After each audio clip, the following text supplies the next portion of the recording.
ఇదిగో నాకు ఈ సెంటిమెంట్లు అవన్నీ అనవసరం. రేపు పండగ ఖర్చు పోయ్యా, ఏదో నీ బొడ్డుగాడ మూట తీసి ఖర్చు పెట్టినట్టు మాట్లాడుతున్నావు. ఖర్చు అంట ఖర్చు. నా మనవడు ఈసారి పండగని అక్కడే ధూమ్ ధామని చేస్తాడు. చూసిన తర్వాత కళ్ళు తేలేదు గాని.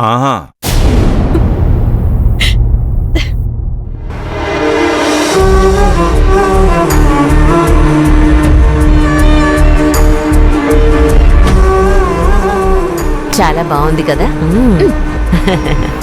రే అంజీ, నిజంగా ఇది గొప్ప విషయం కదా. ఏంటన్నయ్య అది? బాలు ఈ పండక్కి మీ అందరూ రండని చెప్పి మనందరినీ పిలవడం నాకు చాలా ఆనందంగా అనిపిస్తుందిరా. వాడికి అసలు ఇలాంటి ఆలోచన రావడం గొప్ప విషయం కదా. ఏమన్నా పూర్ణ? అవునండి, చిన్నప్పుడు సెలవులకి అమ్మమ్మ ఇంటికి వెళ్ళినప్పుడు, పెళ్ళైన కొత్తలో పుట్టింటికి వెళ్ళినప్పుడు ఎంత సంతోషంగా ఉంటుందో అంత ఆనందంగా ఉందండి. అవును, మొదటిసారి వాళ్ళ ఊరెళ్ళడం నాకు కూడా చాలా సంతోషంగా ఉంది. మనందరిని అక్కడికి రమ్మని పిలిచాడు. మరి మావయ్య దగ్గర డబ్బులున్నాయా లేవు? అవును కదా. మన ఇంటికి చెప్పడానికి వచ్చినప్పుడు ఈ మాట నువ్వు అప్పుడు చెప్పుండొచ్చు కదా బేటా. డబ్బులు లేవని మీరు అంత బాధపడాల్సిన అవసరం లేదు.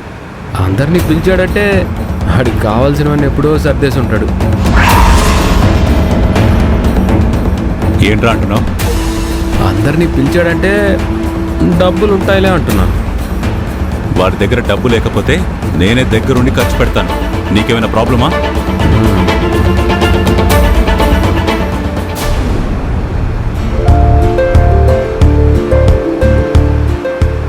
రేయ్ అటు చూడు.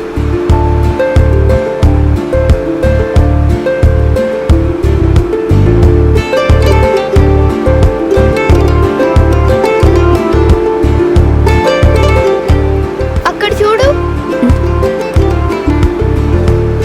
పెద్దమ్మ, ఒకసారి చూడు, ఆ బ్యానర్ చూడు.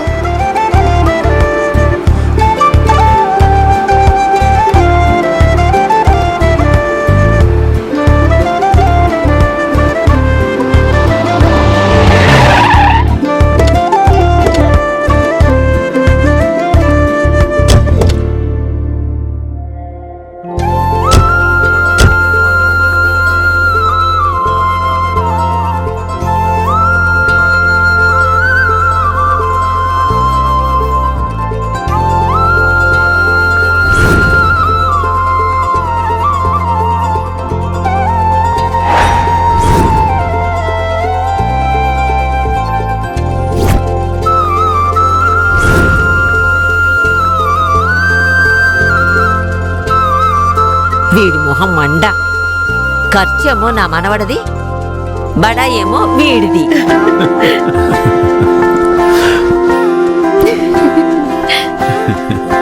అత్తయ్య, మన ఇంటి దగ్గర ఎన్ని రంగురంగుల ముగ్గులు వేసినా, ఎన్ని గొబ్బెమ్మలు పెట్టినా, పచ్చని పొలాలు, చల్లటి గాలి, ఒక పక్క మట్టి వాసన, ఈ అందం అక్కడ రాదు.